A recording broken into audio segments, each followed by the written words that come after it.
안녕하세요. 경제 및 정치 뉴스 채널에 오신 것을 환영합니다. 오늘 영상에서는 KF-21 스텔스 전투기 체계 개발에 대한 외신의 반응에 대해 알아보겠습니다. 하지만 일본의 반응이 화제가 됐습니다. 일본은 전투 무기 생산에서 한국의 라이벌 중 하나입니다. 그러나 국내 언론은 KF-21에 대해 충격적인 발언을 했습니다.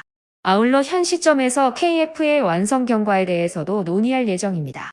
더 많은 최신 정보를 업데이트하려면 공유를 클릭하고 채널을 구독하십시오. 다음은 동영상 내용입니다.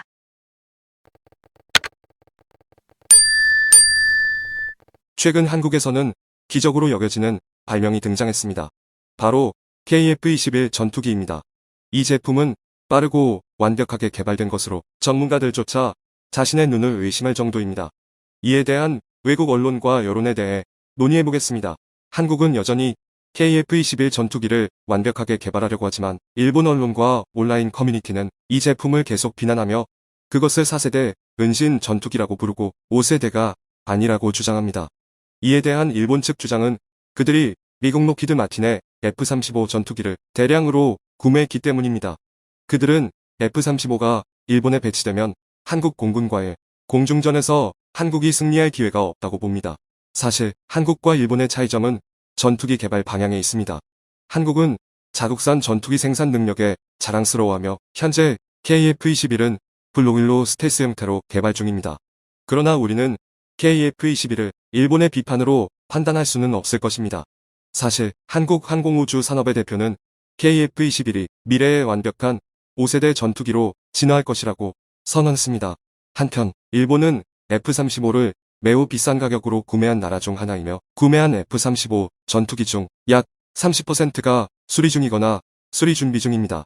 비싼 가격에도 불구하고 미국 기체 수리에 소요되는 시간과 비용은 매우 큽니다. 반면 국내에서 전투기를 자체 개발하고 생산하는 것의 이점은 부인할 수 없습니다. 한국은 전투기 개발과 생산에서 선두를 달리고 있으며 작은 개선에서부터 큰 발전까지 이루어내고 있습니다. 반면 일본은 단순히 비싼 전투기를 구매하고 승리를 기뻐하는 것뿐입니다. 이는 참으로 애석합니다. 우리 손으로 건설한 KF-21 보람의 전투기는 현재 은폐형 4.5세대 블록 2로 개발되었으며 B형 5세대 수준에 도달하고 있습니다. 한편 일본과는 달리 국제 언론은 한국에서 생산된 KF-21을 높게 평가하고 있습니다. 심지어 미국 언론도 KF-21뿐만 아니라 한국이 더 많은 최첨단 무기를 개발할 수 있을 것이라 평가하고 있습니다. 가까운 미래에 우리는 KF-21 전투기가 완벽한 5세대 기체로 진화할 것을 믿습니다. 그때에는 한국 국민에게 놀라움을 선사할 뿐만 아니라 전 세계에 깊은 인상을 남길 것입니다. 이전에 한국은 스텔스 페인트 작업 KF-21이라는 새로운 재질을 사용한 스텔스 형태인 항공기를 개발할 것을 공식적으로 발표했습니다. 이 프로젝트는 한국 항공우주 산업과 대형 기업의 협력으로 이루어질 것입니다. 그들은 레이더 탐지 면적을 최소화하는 핵심 기술 개발을 완료하였으며 현재 이 기술을 실험기 버전에 적용하기 위한 계획을 세우고 있습니다. KF-21은 레이더 상대에게 감지되지 않는 스텔스 기술과 상발 엔진을 사용하지 않고도 비행이 가능한 무인 항공기 개발 프로젝트에 초점을 맞추고 있습니다. 최종 계획에는 초음속부터 착륙과 시험 비행까지 모두 스텔스 페인트로 수행되는 스텔스 시험이 포함되어 있습니다. KF-21 전투기로부터 수집한 기본 데이터는 최대 200개의 동시 작업 채널과 스텔스 시험을 위해 4000개의 데이터 채널을 추적할 수 있는 장치를 개발하는 데 사용되었습니다. 게다가 KF-21 블록 3이라고 불리는 다음 세대 전투기 개발 결정으로 한국의 기술 진화의 궁금증이 더욱 분명해졌습니다. 미국의 F-35 전투기와 같이 제5세대 전투기를 완전히 개발하는 소문이 2018년 이후로 공식적으로 사실로 입증되었습니다. 제6세대 전투기 개발에서는 스텔스 기술의 중요성이 결코 무시될 수 없습니다. 군사정보 출처에 따르면 한국의 항공우주 기업은 민간 회사인 누르페인트에 한국의 스텔스 페인트 연구를 수행하도록 맡겼으며 이 페인트는 무선파를 흡수하고 반사를 차단하는 능력을 갖추고 있으며 예상보다 우수한 성과를 내고 있습니다. 아직 레이더 반사 면적의 구체적인 수치는 공개되지 않았지만 해당 회사는 스텔스 기술이 상당히 향상되었다고 자신합니다. 한국산 KF-21 스텔스 전투기는 상대의 레이더 송출 회로로부터 전파를 흡수하고 자신의 레이더 반사 면적을 감소시켜 감지 확률을 낮출 수 있습니다. 최종 목표는 KF-21 전투기 중대가 상대의 레이더 앞에서 거의 공격 포지션으로 발견되지 않도록 하는 것입니다. KF-21 전투기뿐만 아니라 이 스텔스 페인트 기술은 기존의 모든 전투기에 적용되어 전투기 함대 전체의 레이더 회피 능력을 향상시킵니다. KF-21 초기 버전인 KF-21 블록 1은 미국의 F-21과 F-22와 비교했을 때 약간 밀린 것으로 알려져 있습니다. 그러나 한국의 계획은 KF-21의 블록 1부터 블록 3까지 레이더 회피 능력을 지속적으로 향상시키며 2030년까지 압도적인 스텔스 성능을 달성할 것으로 기대하고 있습니다. 구체적으로 한국은 KF-21 블록 1을 대공과 대지 공격 능력으로 개발하여 2026년까지 도입하고 블록 3은 2028년에 대공과 대지 공격 능력을 갖추도록 계획하고 있습니다.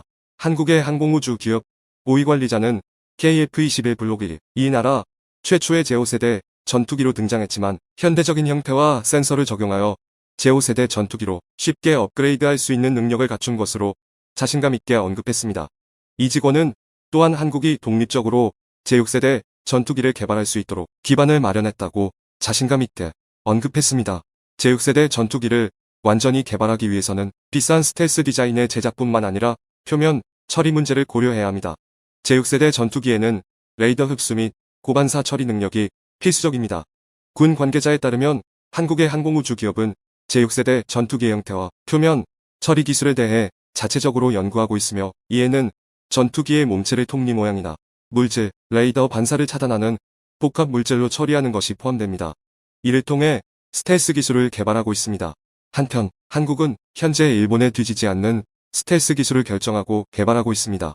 KF-21 전투기는 한국의 최초의 5세대 전투기로서 유연한 기동성과 전투 능력으로 한국의 공군 우위를 유지하고 미래에는 대한민국 공군의 주력 전투력이 될 것으로 예상됩니다.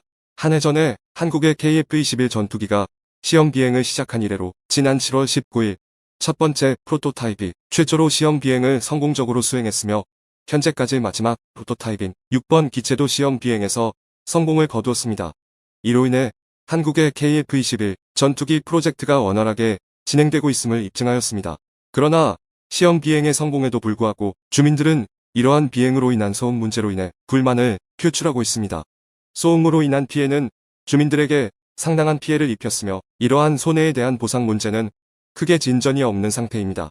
사천시의 주민들은 KF-21 비행기의 소음으로 인해 지금까지 보상을 받지 못하고 있으며 정부, 군대 및 기업들의 약속에 기대며 1년 동안 참을성을 갖추어 왔습니다. 그러나 이제 그들의 느낌은 단지 귀를 찢는 소음과 불편함뿐입니다. 소음으로 인한 피해에 대한 보상 문제는 적절한 추진력을 갖지 못하고 있습니다.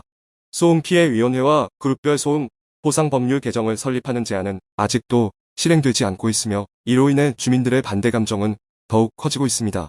사천시에 따르면 KF-21 시험 비행은 6번 기체의 성공적인 시험 비행 이후에도 계속해서 성공적으로 진행되고 있습니다. 현재까지 약 400회의 시험 비행이 완료되었으며 2026년 6월까지 약 2200회의 시험 비행이 예정되어 있으며 미래에 약 1800회의 비행이 남아 있습니다. 이 단계에서는 초기 비행 안전을 확인한 후에 최종적으로 고도, 속도 및 기동성을 확장하는 과정에서 비행 성능과 조종 특성이 확인될 것입니다. 성능 확인 과정에서 문제가 없으면 총 120대의 KF-21이 공군에 이송될 예정이며 2028년에 40대, 2032년에 추가로 80대가 전달될 것으로 예상됩니다. 이로 인해 2026년에 최종 전투 적합성 판정이 내려질 것입니다.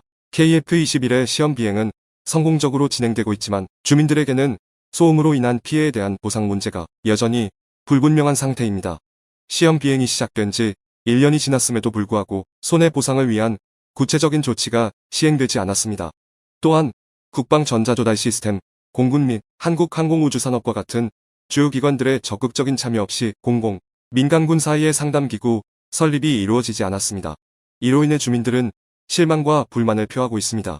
KF-21의 개발 진행은 신속하게 이루어지고 있지만 사람들은 주민들에게 영향을 미치는 소음과 관련된 문제를 우선적으로 해결해야 한다고 여기고 있습니다. 우리는 이 문제에 대한 추가적인 소식을 계속해서 제공할 것입니다.